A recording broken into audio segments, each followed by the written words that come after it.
Hello and welcome to a special Star Citizen ship and ship features video. There was an Inside Star Citizen where devs answered loads of questions about a variety of ship and ship features, and we're going to give this a bit more context. We've got 3 months of monthly reports that I sort of want to combine with this in one sort of mega update video from BattleCruisers, the end of concept sales for ships pretty much, the Apollo coming out next month, and loads of other updates. So let's just jump straight in. 600i rework, Origin 600i, when we're going to have the new version of it. The 600i rework is not currently in production, nor is it currently in the 12-month rolling schedule. The concept updates that they shared last time we saw this still haven't really changed. The Explorer's getting a medbed, the cargo bay is getting big enough to hold a Nova tank. The rework is pretty low priority though, because the 600i is a functional ship, and they are sort of working on new stuff and things that have gameplay they want to expand on. How is engineering progressing, and how many more ships need to be sort of updated for the metrics and physical component side of it? All ships support it right now, engineering-wise, or have fallbacks for it. So single-seaters, that sort of stuff, they don't have interiors, they are, for the most part, have fallbacks for. So currently, MFDs will also support engineering displays, so you can see the sort of circuitry of your ship and participate in that gameplay, even if you don't have a dedicated engineering display. I'm not sure if the engineering displays give you a more specific thing that you can do. Maybe they're just easier to use or bigger. In terms of like fully featured engineering, well over 50% of the ships in game are sort of done for that already. A large amount that they don't have done are the single-seaters. Small ships with interiors are kind of some of the hardest to update for them. They are chipping away at that though with each patch, and like little mini ship updates, getting the physical components in or space for them. It will be moving to the tech preview once it's ready. CIG have not given specific times and dates on the engineering tech preview though, although we do know that there's something going on with Evocadi and a tech preview at the moment. How do they choose the colours for the Intergalactic Aerospace Expo? So they have a sort of cohesive brand that they talk about and work out each year. They go, what colours do we want? Let's brand the whole expo around that. They're having a meeting next week to make a decision on that. Starter ships, they need a gold pass. What's happening with that? They are actually updating the Auroras at the moment. Its dashboard, it's getting a fire extinguisher, it's getting room for physical components for engineering and that sort of stuff. A ship's popularity, and then if a ship has issues or there are gameplay requirements, that sort of all drives priorities for what ships get gold passes. A gold pass is basically just bringing a ship up to the current standards. It is a ever-shifting set of goalposts, so bear that in mind. When they've updated the Aurora, it's going to return to being available as a starter pack as well, so that's good to hear. The Zeus Mark II ST. What's this? So this is a 4th variant of the Zeus Mark II. They accidentally revealed it at CitizenCon last year. The gameplay loop for that isn't fully fleshed out, though. They're going to talk about that in the future when it is. We don't know what it is, though. Like, it could be a scout, it could be a beam weapon ship, it could be a different kind of combat ship, it might not be a combat ship, but it probably is. I mean, it's probably a torpedo ship or something, I don't know. ST, Striker, maybe? Tell me what you think in the comments below. Ship modularity. This exists in-game technically now, although it's basically just for the Retaliator. Time, resources, priorities, that's the reason that it doesn't really expand out to more ships in a more meaningful way at the moment. However, the Retaliator modules, the living quarters and dropship module will be done at some point. They might add extra ones in the future. You could see like a medical one, a bomber one, although they might just allow you to swap the torpedo mounts for bomb mounts, so that might be a thing. Something that is getting modularity and a release next month, so this is a planned September release, probably with 4.3.1, is the Apollo. I believe this is both the Medivac and the Triage. The Apollo has 2 module slots, one on each side, where you can fit basically medical facilities. You can have in each of the slots either 1 tier 1, 2 tier 2, or 3 tier 3. I believe that is still the configuration. The Apollo will include all of those modules, 2 of each. So 6 modules with its sale for new and existing buyers. So if you already own an Apollo in concept, or if you buy an Apollo in the future, you'll get 6 modules that you can fit as you want. CIG are working on getting medical beacons working again, hopefully for the next patch. Also, there's going to be new medical gameplay info coming out with the ship. I'm assuming that's going to be talking about respawning, medical stuff, death of a spaceman, that type of stuff will be talked about. I expect we'll be getting some little medical updates. Medbeds are getting some updates too. Now let's talk about the drone in the room. Drones are being developed as part of base building. Drones will not be ready for the Apollo's launch. Originally, the ship was supposed to have little medical bed drones which would fly out and grab people, put a shield around them, and bring them in, that sort of stuff.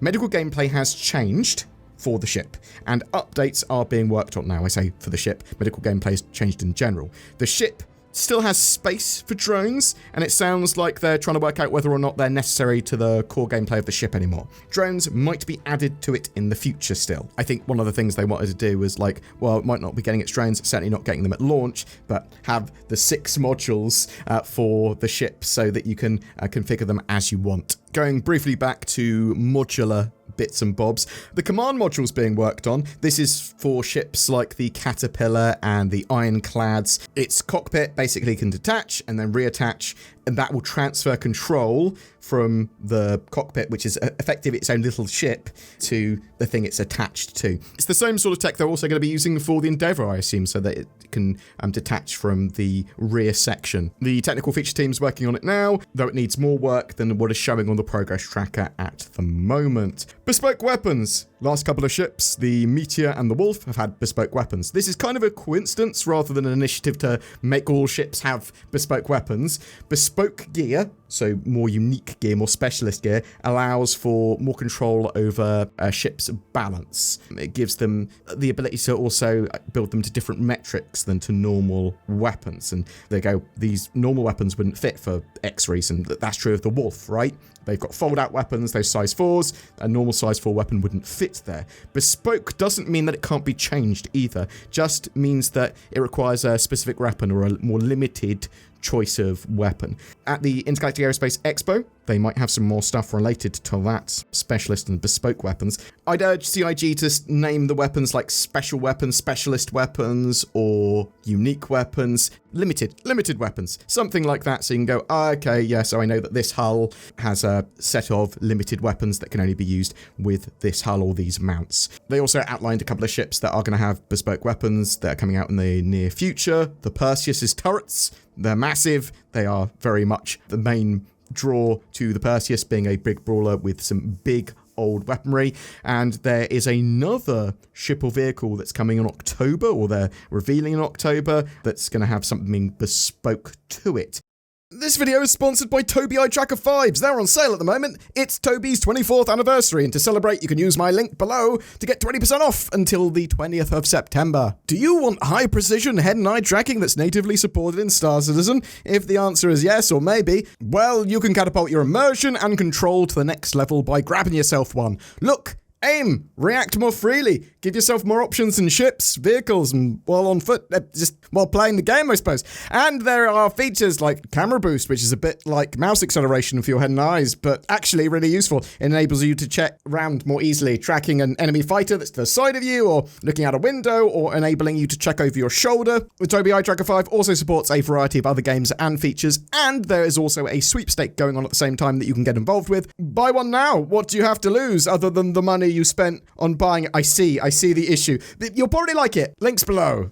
So something interesting they said about engineering and shield functionality. They said, and this is not written in stone, but this appears to be a plan at the moment, when we have engineering in game, you're only going to be able to use a limited amount of your shield generators at once. They sort of mentioned 2, and the other ones would come on for like redundancy, so if they're damaged or lost connection or something's wrong with one of the other ones. There are some pretty big ship and combat changes coming with engineering and the physicalization of components and that sort of stuff. They then talked about, is there going to be a medium or large class salvage ship? So yeah, they want a full range of ships for all gameplay loops, like the Golem as a mining starter ship. For salvage, they want something like the Golem, little tiny salvage ship, and one at a medium and large level as well. How is the backlog of ships coming? Are they working their way through them? So yeah, it's always a balancing act when it comes to the amount of time and resources they have. New ships sell well, and sometimes and often take focus. They are updating older ships though, and they are getting through them, and they are working on the backlog of ships as well. When gameplay becomes available, they will focus on a particular associated ship in the backlog. So as new gameplay comes out, you'll have the ships ready for that particular gameplay. So yeah, ships that have gameplay will be the priority. The Rylan, what's up with its metrics? So, the cargo pods for the Rylan are just going to be the same as they use in-game. It's going to be able to pick up 32 SCU containers. Its cargo size is going to be going well up. The concept was cool, but they want to make it practical. So no bespoke, crazy alien cargo pods for it, but it will be able to interact with the normal cargo in-game. Talking about cargo, the Carrack. The Carrack's cargo pods were never designed to be fully openable. They've improved this though so that you can use it with cargo gameplay, though it's not the best ship. It's quite fiddly to use it for any form of cargo transport. What they want to do is you're going to be able to drop the cargo pods and then interact with them after they've been dropped. That's a low priority though, and requires a level of rework to get done. Will external doors be made stronger so you can't punch them open? Yeah, engineering's going to have a level of armor mitigation and thresholds for that, so small arms and punching won't be able to damage and open doors. Maelstrom has this sort of baked in though, which will be coming a while after engineering. PDCs, point defense systems. The Ironclad will not be getting any PDCs. They normally want this for like capital ships, combat ships that are massive, or specialist ships. So that's true of like the 890 Jump or whatever, right? Or the Reclaimer. There is a new vehicle / ship with a new kind of PDC coming soon. Some of the choices and customization options for PDCs that we saw like at Fleet Week, they're going to be expanding as well, coming to shops in November probably. The Banu Merchantman, what's going on with that? It's not currently in the 2026 schedule. They hope, though, they're going to be able to get some people working on it in the latter half of 2026. They went quite far into White Box previously, though. It's a big one, though. Hasn't really changed much since we last saw it, but I'm excited for the Banu Merchantman. Obviously, they want the release of that to coincide, probably with the ability for players to sell things in shops. That's a level of player-to-player trading that I'm after in-game. CIG are moving away from concept ship sales. They are trying to move fully over to a flight-ready sales model where possible. So you go, there's a new ship with this patch. It's the first time it's on sale, which means they do obscure ships when they're in that like concept phase. This is the first year they haven't sold any new concept ships, which is cool. And they did say that the last concept ship they're probably going to sell is the BattleCruiser. So this is an absolutely massive ship. It's in its very early stages. It's not coming this year to concept sale or anything like that. It's unlike any existing capital ships. This, as I said, might be the last concept sale they do. I saw Disco Lando post on Reddit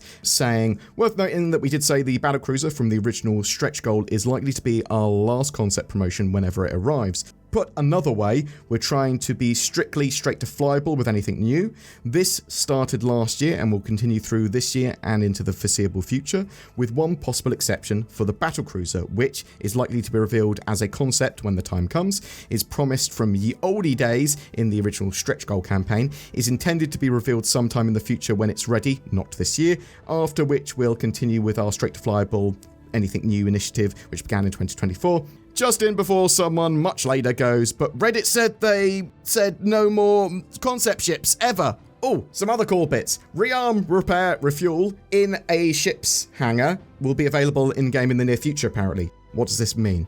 For select hangars, for specific ships, like an Idris, for example, you'll be able to land a ship in there, like a Gladius or something, and then be able to have the parent ship's resources service that landed ship. Repair, rearm, refuel. It's not going to be every ship, it's not going to be every hangar, but it does appear to be coming soon, and CIG have got some plans for it already. Some other updates. Ship entry and exit animations are typically bespoke. Obviously, they're per ship. They might allow you to break out of them in the future or, like, speed them up, maybe. They're PTV, they're little tiny buggy. will be brought up to standard. It will also be getting like a weapons rack and that sort of stuff too. Internal liveries for ships, they'd love to do that, but it's not currently planned. Maybe in the future. The L21 Wolf needs some additional work to get to gold standard, like component bays. This should be updated before the end of the year, along with some other Wolf-related stuff. Ship-to-ship docking is still planned, and all ships are ready for it metrically. Docking collars will extend to connect ships together. Bed logging, so they are going to be moving to a system where you're able to log out wherever you want, and then you'll be able to log back in, bam, you'll be there. But if you log out near a bed or in a bed, you'll be given bonuses to this, or at least no negatives. There may be negatives to logging out just anywhere. That's basically what they've said.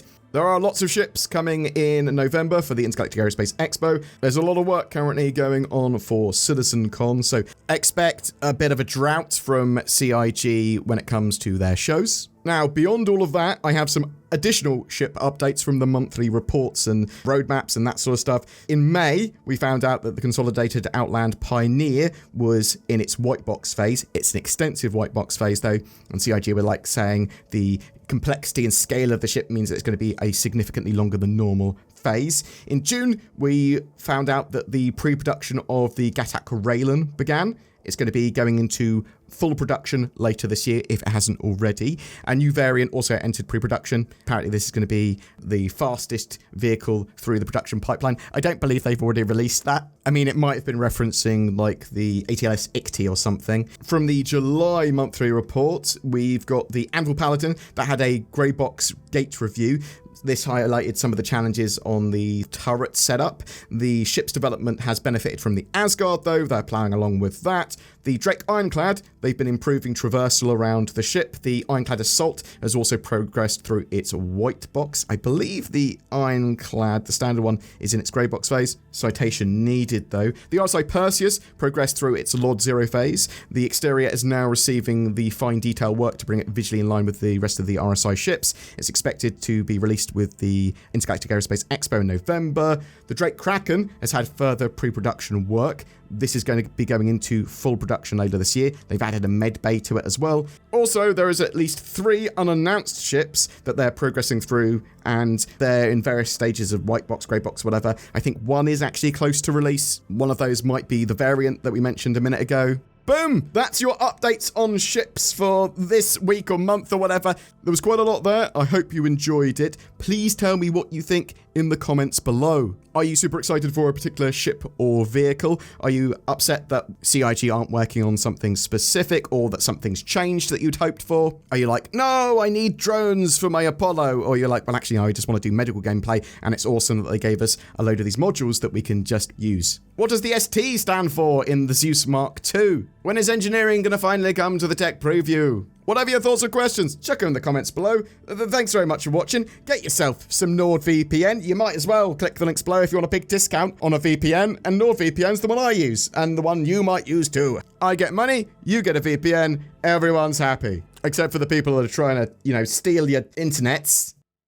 Every month we have a ship giveaway, and we're giving away an RSI Meteor, that new medium fighter with lifetime insurance and a gameplay package for Star Citizen. Everything you need to play with a cool fighter and pew-pew some fools. Just comment on any of our videos made during this month to be in for a chance of winning that. Something else that you might like to do is like, share, subscribe to our videos. There's a join button underneath as well. There's Patreon. You give us a little bit of money each month and it helps out the channel immensely. Occasionally we have some exclusive videos. Come to my Discord, discord.gg/BoredGamer. Also, you should comment on all the videos, not just because of the giveaway, but also because you can give me feedback. And I want to say a massive thank you to the people that have supported the channel via any medium. But genuinely, you guys that go the extra mile to use that join button or Patreon, it is genuinely so appreciated. Thank you so much.